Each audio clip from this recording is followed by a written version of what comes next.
My husband started dividing his mother's inheritance before her corpse was even cold. When I caught him scheming with our daughter Kathy to cut me out, he looked me dead in the eye and said, "You were just the hired help. Time to collect your final paycheck and disappear." I was devastated. Until that moment I'd spent 10 years caring for his dying mother Martha with, was actually planning my complete erasure. That day, I immediately contacted lawyer of the deceased, but this was only the beginning. When I pulled out a document, watching their greed turn to ash, my husband Robin learned that the woman he'd planned to discard had already inherited his world. I'm Margaret. I am 55 years old. My husband assumed I was broken, a servant too exhausted to fight back. He couldn't have been more mistaken. I'd been silently earning every ounce of his mother's gratitude, every moment of trust, every legal document she'd secretly prepared. For months, while Robin had been planning my destruction and my daughter Kathy had been counting her inheritance, Martha had been watching. She'd seen who actually loved her and who was just waiting for her to die. The will Robin thought he'd destroyed was just a decoy. The real one, the one naming me as sole beneficiary, was safely locked away. On Martha's funeral, I saw relief, a quiet, guilty sort of freedom, the look of someone who had just set down a heavy load they'd carried too long. All guests said he was a good son. Only I knew how little time he'd actually spent by her side these past 10 years. It's not that he was never home. He just always had an excuse. Work trips, too much going on, couldn't get away. More often than not, he'd sneak out to drink or stay home to snap at me, blaming me for not doing enough, complaining that the house felt dark and depressing, just tired. In my mind, I was thinking, now that Martha is gone, maybe things will finally ease up. That weight I've been carrying on my chest for a decade, it's gone now, isn't it? I still felt lost, but somewhere deep inside, there was the faintest flicker of hope. Maybe my husband Robin and I could find some warmth again. Maybe the days ahead could finally be mine. Once the relatives had left, the house felt even emptier, like even a single cough would echo off the walls. Robin sat on the living room couch, chain-smoking, one cigarette after another, smoke curling around the ceiling. He didn't say a word, didn't even look my way. I quietly started packing up Martha's things, folding her worn clothes, putting away the mug she drank from, the little jars of pills. Each object so ordinary, yet each one a tether to a memory I didn't want to relive.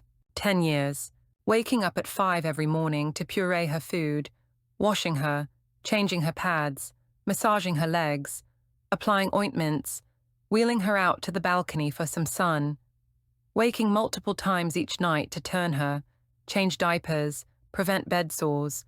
These things, who could ever truly understand? There were moments I just wanted to give up, to walk away. But every time I saw her cloudy, helpless eyes looking up at me, I held on. I told myself, she's human. He has a heart, and so do I. I believed that if I gave it my all, Robin would understand. That even if he never said it, he'd feel it in his heart. I really thought he would. Dinner was takeout. Kathy had ordered something simple. The three of us sat around the dining table, but none of us had much of an appetite. The dining room was so quiet you could hear every breath. No background music, no clinking of silverware, just a thick, uncomfortable silence hanging in the air like fog. Robin barely touched his food. After a couple of bites, he set his fork down and didn't say a word. Slowly, deliberately, he lit a cigarette. The smoke curled around his face, masking his expression.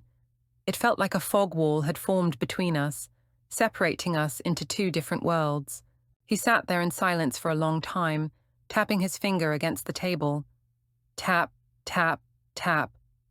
Like he was rehearsing something in his mind. Finally he looked up, though he still wouldn't meet my eyes. His gaze drifted to the air vent above the window, and when he finally spoke, his voice was too calm, too controlled, like he'd practiced flattening the emotion out of it. "Linda," he began, his tone devoid of any warmth, "I think we should get a divorce." At first, I thought I'd misheard him. It felt like a swarm of bees had taken over my ears, buzzing so loudly, My mind went blank in an instant. I stared at him, waiting, begging to see a trace of a joke in his face, even just a hint of a smirk. Anything. But he wasn't smiling. He was dead serious. He paused, maybe sensing his reasoning sounded too weak, and added, "What I mean is, the truth is, whatever we had between us, it's been gone for a long time. We only stayed together because of my mom. Now that she's gone, there's no reason for us to keep holding each other back. This just isn't working, and it's not worth it." Not worth it. 10 years. For 10 whole years, I nursed his paralyzed mother. I never once slept through the night, never watched a movie all the way through, never lived a single day for myself. And now, all of that, 10 years of my life, was brushed aside with those hollow words. In that moment, those years felt like the punchline to a cruel joke. Gone? No reason for holding each other back? It was like lightning cracked straight down the center of my skull. I felt a jolt shoot from the soles of my feet up to the back of my head. It wasn't rage. It wasn't even sadness. It was ice-cold heartbreak. 10 years of sacrifice. And all he had to say for it was, we were just getting by. For 10 years, I'd been like a workhorse, cooking, feeding, bathing, changing diapers at 2 in the morning, just trying to keep our family afloat. And in his mind, I'd been nothing more than a placeholder. Now that his mother was gone, I was just an extra, disposable. Let's call it what it is. He used me. I was free labor. And now that the job's done, he's kicking me out like some worn-out tool. No gratitude, no second thoughts, just done. Dad! Kathy slammed her chopsticks down on the table with a sharp crack, her eyes blazing with shock and fury. How could you say something like that? Mom took care of Grandma for 10 years. 10 years. Do you have any idea what she went through? And now, right after the funeral, you want a divorce? Do you even have a conscience? Robin flinched at her outburst, the muscles in his face twitching. Then, just as quickly, his expression twisted into irritation. He waved his hand, as if swatting away a noisy fly. "Stay out of grown-up matters," he snapped. "You don't understand a thing." But Kathy didn't back down. Her voice shook with anger. "Don't understand? I grew up in this house. I watched Mom hold it together all these years, getting up in the middle of the night to give meds, changing sheets, feeding your mother, doing her laundry, massaging her legs. And you, where were you? Do you know how many times she woke up every night? And now you say there's no love. Where was that honesty 10 years ago?" Robin's face was turning red now. His voice rose. "I said, this is between your mother and me. Stay out of it." Watching them argue, I felt strangely calm, like an entire frozen lake inside me had started to crack. She gave in too easily. She must be desperate. She'll be easy to squeeze in the settlement. He cleared his throat, switching to a measured, almost generous tone. "Well, if you feel the same way, then let's keep this simple," he proposed, tapping the table with his finger. "As you know, the house originally belonged to my parents. We did renovate it after the wedding, but the deed should really be considered mine. There's not much left in the account. We spent most of it over the years. I'll take 2/3, you take 1/3. I'll keep the car. After all, I still need it for work." He paused, then offered a smug little smile, as if expecting a round of applause for his magnanimity. "And of course, I can throw in some extra support. 50,000. Sound fair?" 50,000? Was this a charity handout? Or did he just think I was an idiot? I stared at that smug, calculating face, and whatever lingering affection I had evaporated on the spot. Not anger, not even pain. Disgust. I didn't say a word. I stood up, walked to the bedroom, and opened the bottom drawer of my nightstand.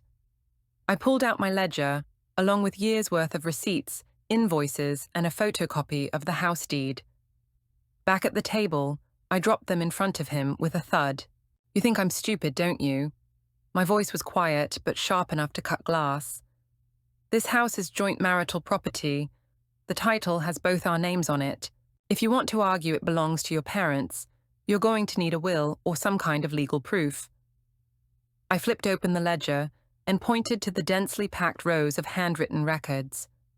"Look here," I commanded. "For the last 10 years, your mother's medical bills, nursing expenses, nutritional supplements, Kathy's tuition, the mortgage, utilities. Which of these didn't I keep track of? You know exactly how much of your paycheck went where and who actually covered the rest. I'm not stopping you from divorcing me, but the house. Either we sell it and split the profits, or you buy me out at market value. Bank accounts, investments, retirement funds, everything gets divided according to the law. And as for the 10 years I spent caring for your mother with no pay, no benefits, no sleep, I'll be seeking fair compensation for that too." I locked eyes with him, steady and firm. "You don't have to agree. That's what court is for. You really thought I couldn't survive without him. He was wrong. I stayed all these years out of duty. That duty is gone now. What I want is compensation. And no one is walking away with what I earned." He opened his mouth again, ready to protest, but nothing came out. The numbers in that ledger were as clear as an audit.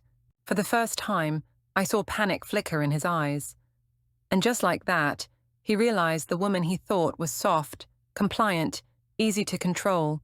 She didn't exist anymore. The night I agreed to the divorce, the house felt like an icebox. Not a word was spoken. The next morning, Robin called his sister, Jane. I didn't hear everything he said, just that he stayed on the phone a long time, wearing that familiar look of wounded martyrdom. That was his specialty, after all, painting himself as the victim. I'm sure he didn't tell Jane how the numbers played out, or how coldly he dropped the news. He probably told her I was rehashing the past, unwilling to forgive, and impossible to reason with.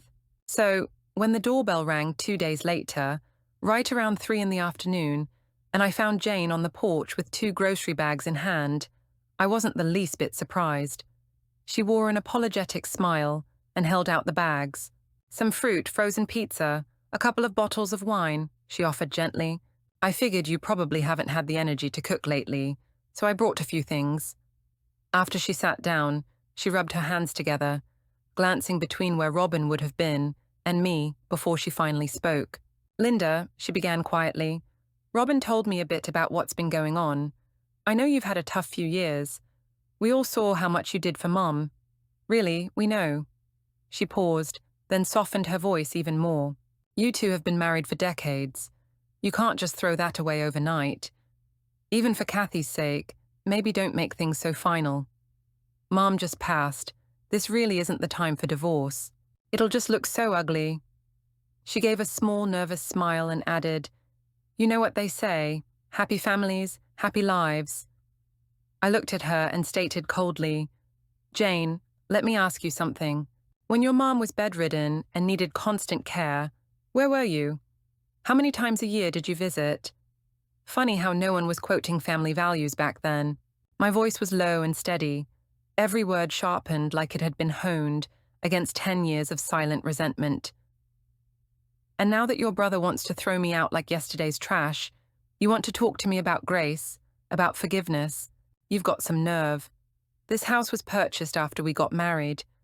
Every cent in those accounts, retirement funds, investments, savings, I contributed to all of it. I'm taking what's legally mine. No one is going to guilt me into walking away empty-handed." She looked stunned, mouth slightly open, completely caught off guard, but no words came out. Finally, she stood up awkwardly. "I just thought maybe you two could talk things through," she mumbled. "It doesn't have to get ugly." "Ugly?" I scoffed. "He used me like a nursemaid for 10 years, and now wants to toss me out like a broken appliance. And I'm the one making it ugly." She opened her mouth, then closed it again.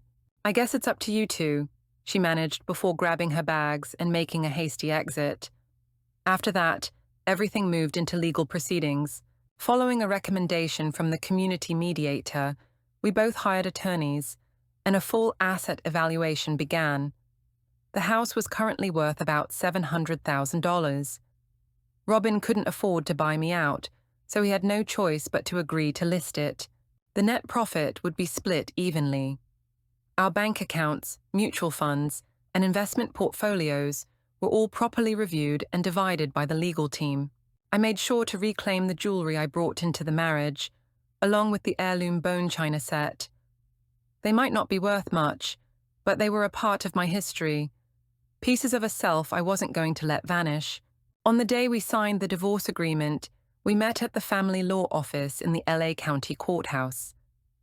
The air conditioning was blasting, but I didn't feel cold at all. Robin sat across from me, eyes darting. His hand trembled slightly as he signed.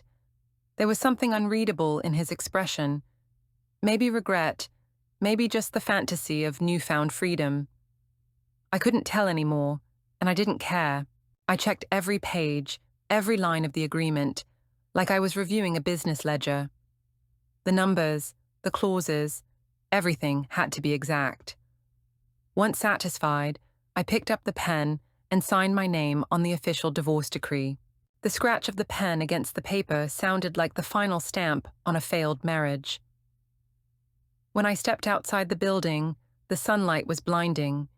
It was one of those dry, scorching Los Angeles summer afternoons. Even the breeze felt like steam, but somehow I felt lighter, like a weight I'd carried for years had suddenly lifted. The marriage certificate we once proudly filed away had now been replaced by a thick stack of court documents. Some might see that as a symbol of failure, but to me, it felt more like a reset button, like wiping a phone back to factory settings. The memories were gone, yes, but so was the endless lag. I headed toward the bus stop without looking back. I heard Robin call my name behind me, quiet, hesitant, tinged with something that sounded almost like regret, but I didn't stop walking. In that moment, the burden slipped away. What comes next? I don't know, but for the first time in a long time, I get to live for me. With the money I'd received from the divorce, I rented a small one-bedroom apartment in a quiet, older neighborhood on the South Bay side of San Francisco, about a 10-minute drive from Kathy's office. The place wasn't big, and it showed its age. The kitchen tiles were yellowed with time, and the balcony railing had chipped paint, but it faced south, and sunlight poured in all day long. I hired a handyman from the neighborhood to repaint the walls in a warm beige. I put up soft cotton linen curtains with delicate pinstripes. I didn't buy much furniture, just the essentials. A small bed, a writing desk, a dining table for two, and a cozy recliner. Everything was simple but clean and comforting. I couldn't keep living like an island. Fourth, learn to love myself, really love myself, take care of my body, exercise a little, get better, learn how to dress for me. I wanted the woman in the mirror to look not just like someone getting by, but someone actually enjoying her life. Of course, there were lonely moments, nights on the couch flipping through channels and finding nothing worth watching. Those moments could feel hollow. After all those years of non-stop chores, complaints, noise, and conflict, the sudden stillness could feel strange, like I didn't know how to exist in the quiet. But more often than not, what I felt was a quiet, steady kind of contentment, a calm I hadn't known in decades. The feeling that, for the first time, my life was entirely in my own hands. Thanks to Kathy's recommendation, I landed a part-time job as a librarian at a small community library near her office. My days became simple, reshelving books, logging check-ins and returns, and occasionally helping kids find their next favorite story. The work wasn't stressful, and the environment was peaceful. Outside the windows stretched a lawn and neatly trimmed shrubs, and the building always carried that comforting scent of paper and worn book covers. No office politics, no sales quotas. I even had time to flip through the new arrivals. For me, it felt like the perfect job. I remember my first day. I was nervous. I ironed my shirt 3 times and arrived 30 minutes early, pacing outside like a student on the first day of school. The head librarian, a warm-spirited older white woman named Patricia, welcomed me with a kind smile and a gentle pat on the shoulder. "Welcome, Linda," she said, her voice like warm honey. "People who love books usually know how to keep life in good order." I smiled, and in that moment, It felt like something soft and steady unfurled inside me. In the days following the divorce, Robin did manage, briefly, to live the life he had always imagined for his freedom-filled second act. No more aging, bedridden mother. No more wife who, in his mind, was always uptight, always nagging, always smothering. The house was finally quiet. No one reminding him to take his meds, check the milk's expiration date, or pick up his socks. The air itself, he thought, felt different. Crisper, like a breath of fresh air on a mountaintop. He started calling up old buddies for drinks and poker nights. On weekends, he drove out to Marina Bay to fish alone, spending the whole day casting lines and posting filtered photos with captions like, "Finally doing what I love." He joined several dating apps, even asked friends to introduce him to women, fantasizing about a second spring with someone who would appreciate him, someone softer, more gentle, who would help him rediscover his charm. He fumbled for his phone and called 911. The paramedics took him to the nearest ER. He went through it all alone, checking in, blood work, drips. He lay curled on a hospital cot under fluorescent lights, watching the patients around him get visited by sons, daughters, spouses. People held hands, asked doctors questions, brought blankets and snacks. Robin, not a soul. No one asked how he was feeling. No one touched his hand. No one even knew he was there. That cold, humming ER was the first place he truly felt what it meant to be alone. As for that grand second spring, it never got off the ground. His dating profiles read like a resume for a late middle-aged man selling himself. Stable income, loves fishing, independent, seeking companion to share life's journey. But the moment women found out he was in his 60s, freshly divorced, had sold his house and split the assets, and had played zero part in caring for his mother before dumping his wife. Just days after the funeral, they swiped left or replied politely, "You seem nice, but we're not a match." The few who agreed to meet in person quickly realized the red flags. He couldn't stop talking about himself, especially how misunderstood he'd been. He expected women to order for themselves, sighed if they chose more than one item, complained about rising prices, and never once offered to pick up the check. Later, he started critiquing women's appearances. His tone grew sharper, more bitter. Not one date ever made it to a third round. Most ended with him getting blocked. Each rejection sent him deeper into himself. He'd sit alone drinking whatever was cheapest, beer, bourbon, bottom shelf whiskey, staring at the blank TV screen in his living room, the remote tossed aside, no one around to hand it back. He thought divorce would be the beginning of a new chapter, a return to being a real man, free and unburdened. But what he'd actually walked into was hard mode, a solo campaign in a life he was never equipped to manage. He never understood that all the order, all the peace, all the small comforts he took for granted had never been effortless. They weren't natural. They were built deliberately, daily, by the very woman he dismissed as draining and unnecessary. And when she left, she took it all with her. The warmth, the rhythm, the quiet, unseen care that made that house a home. Only then did he begin to grasp the truth. The woman he had so casually cast aside was the one holding the whole thing up all along. Meanwhile, my own life had quietly started to unfold in a new, lighter direction. With a new routine in place, I started reaching out to a few girlfriends from my younger days. Some had moved to Santa Clara, some volunteered in their neighborhoods, others were helping raise grandkids, but we had never truly drifted apart. I started a group text, and soon we were all chatting again about which grocery store had the best deals, whose new neighbor blasted rock music at 8 a.m., who pulled a muscle in Zumba class from shaking too hard. We talked about everything. On weekends, we'd meet up to browse local strip malls, picking out cute sale rack blouses and sharing lattes at cafes with patio seating. Sometimes we'd reminisce about sneaking into movie theaters as teens, laughing until our eyes teared up. On sunny days, we took classes together at the community center, Zumba, stretching, yoga. I was totally off rhythm at first, always a beat behind, cheeks burning with embarrassment. But my friends would just laugh and shout, "Linda, forget the moves. Just follow the beat and sweat it out." Bit by bit, I let go. I stopped worrying about looking silly and started having fun. After every class, I felt lighter, like I'd shaken off years of weariness from my bones. Outside of exercise, I also enrolled in a watercolor class at the Adult Learning Center nearby. Twice a week, I joined a group of women around my age, gathered around easels, practicing shading, color blending, sketching. At first, I couldn't even tell the paint tubes apart. My apples looked like soggy tomatoes. But week after week, I improved. My colors grew richer, my lines stronger, my painting started to have structure. There was something deeply satisfying about starting from scratch and learning a new skill, something just for me. At the library, one of the younger co-workers joked, "Linda, you've been glowing lately.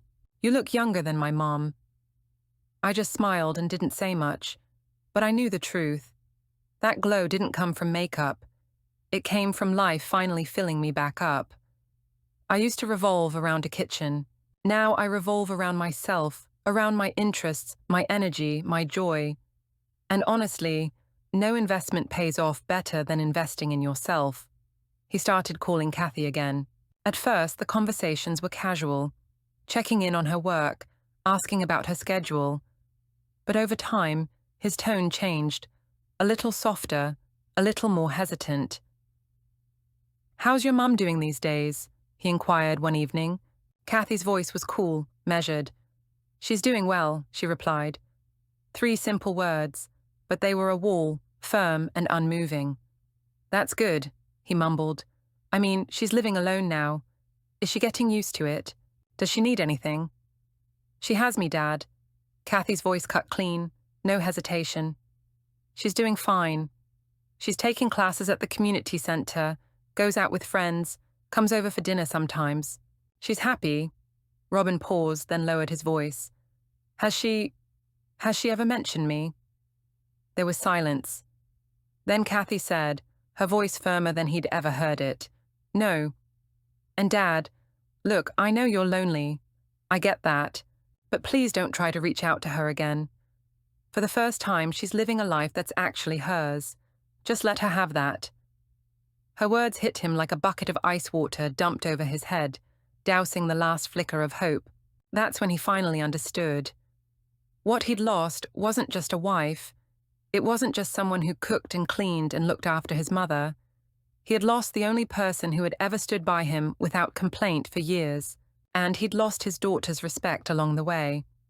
My life was blossoming, vivid, full of color, and louder in all the best ways. Not long ago, the watercolor class I'd been taking held a small community art exhibit. One of my landscape paintings was unexpectedly chosen as an outstanding work.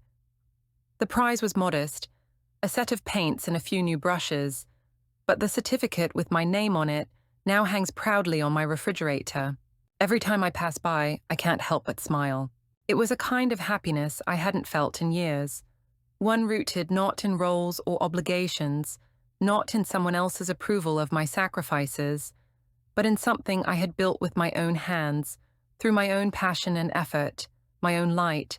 I also joined a neighborhood morning dance group, technically a Zumba and Latin cardio team that meets in the park at dawn. With my energy up, my glow followed. Even the neighbors started noticing. One afternoon, I was at the Whole Foods near my apartment, pushing my cart through the aisles, picking out fresh organic produce. I just turned the corner from the refrigerated section when I saw a familiar silhouette standing by the ready-to-eat meals. It was Robin. He looked noticeably thinner, his skin dull and sallow. Deep bags under his eyes, a scruffy, half-shaven chin.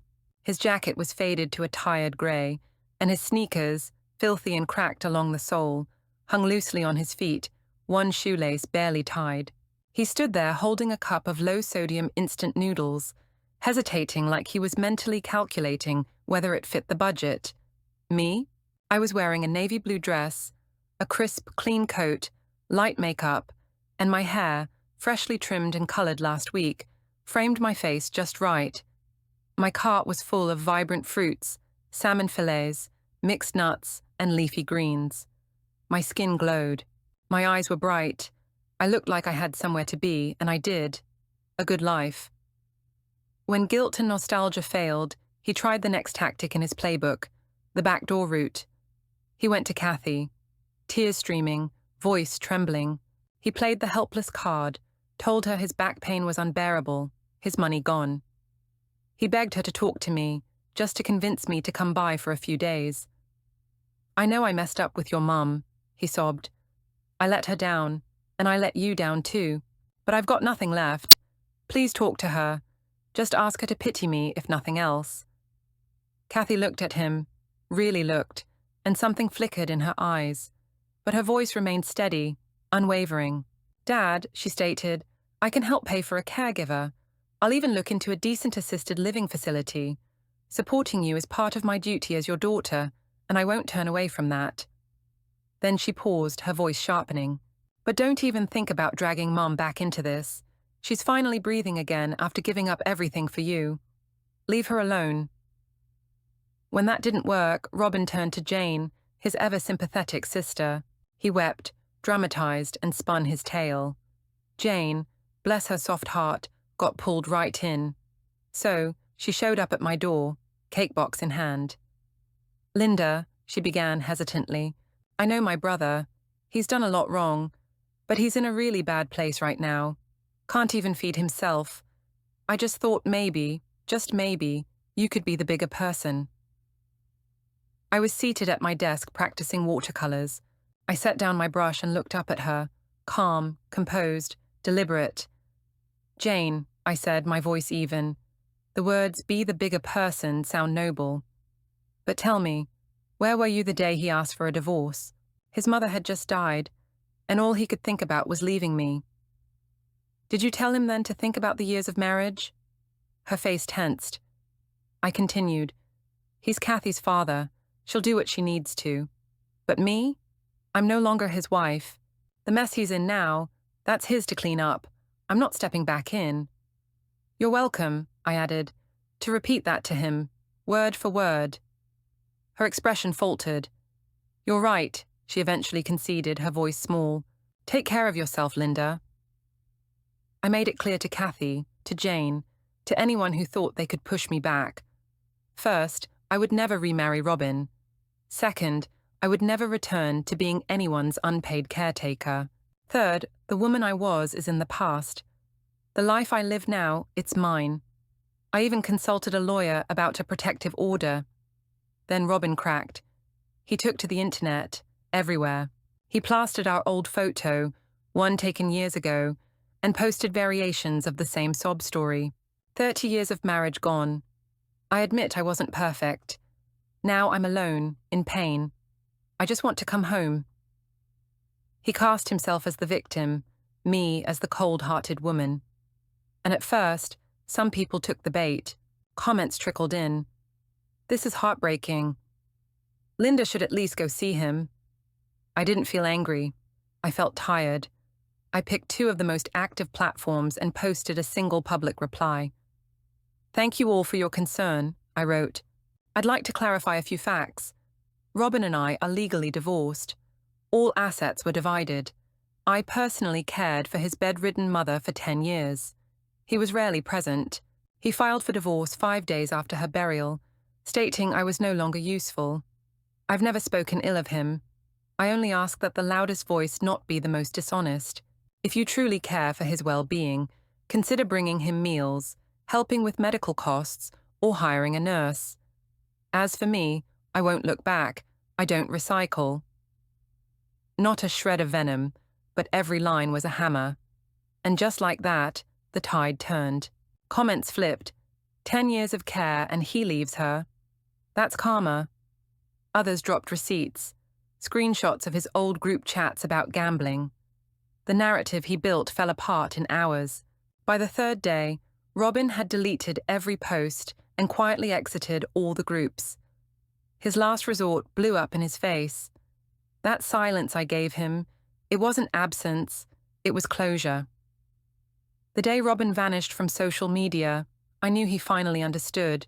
He'd lost completely. But what he didn't see coming was that life wasn't finished with him. Not by a long shot. After his online sob story unraveled, even the church he used to frequent became a place he avoided. People who once nodded politely now barely made eye contact. But even more brutal was his body. His back, left untreated for too long, couldn't take it anymore. The doctor told him plain and cold. Without surgery, he risked partial paralysis. But Robin had no health insurance, no cash, no real friends left. In the end, it was Kathy, our daughter, who stepped in. She arranged for him to be admitted into a government-subsidized nursing facility on the outskirts of the city. It was a basic place. Dim corridors, small windows, the air constantly tinged with disinfectant and overcooked rice. The kind of place where even the television had to be shared and scheduled by room number. The day he moved in, I didn't go. Kathy helped him through the paperwork, stayed while they assigned him a bed, then came home and said only one thing. He didn't say much, but his eyes... He looked 10 years older. I didn't respond, just topped off my tea. After that, he never reached out again. Kathy visits sometimes. Each time she says he's quiet. He answers the nurse's questions, takes his meds, doesn't cause trouble. He doesn't ask about me. But once, she came home and sat in silence for a long while. Finally, she whispered. He was just sitting there, staring out the window for what felt like forever. I've never seen him look like that. I nodded. He finally understands, I murmured. Not every apology gets a listener. She didn't reply, just reached across the table and took my hand.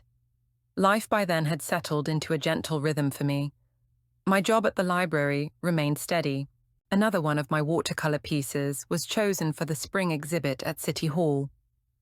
I met new friends through dance and fitness clubs, people who knew me not as Robin's ex-wife, but as Linda. One Saturday afternoon, Kathy and I were drinking tea out on the balcony.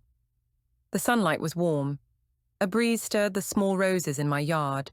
I looked at her and asked softly, "When you were little, did you ever hate me?" She blinked, caught off guard. Then she shook her head. "No," she replied. "I just didn't understand why you always kept quiet." I stared into my cup for a moment, then murmured, "I didn't understand either. Maybe back then, silence was the only thing I knew." She squeezed my hand. "Mom," she said, her voice thick with emotion, "I used to think you were standing behind me, but now I know you were the light ahead of me." And I smiled, a real smile, one I hadn't worn in a very, very long time. Not because someone finally saw me, but because I had finally seen myself. That night, I wrote something and taped it to my fridge. 65 is not the end of a story. It's where the next act begins. I'm not going back. Not because I hate anyone, but because I've finally, clearly, and deeply realized I deserve a future that belongs to me.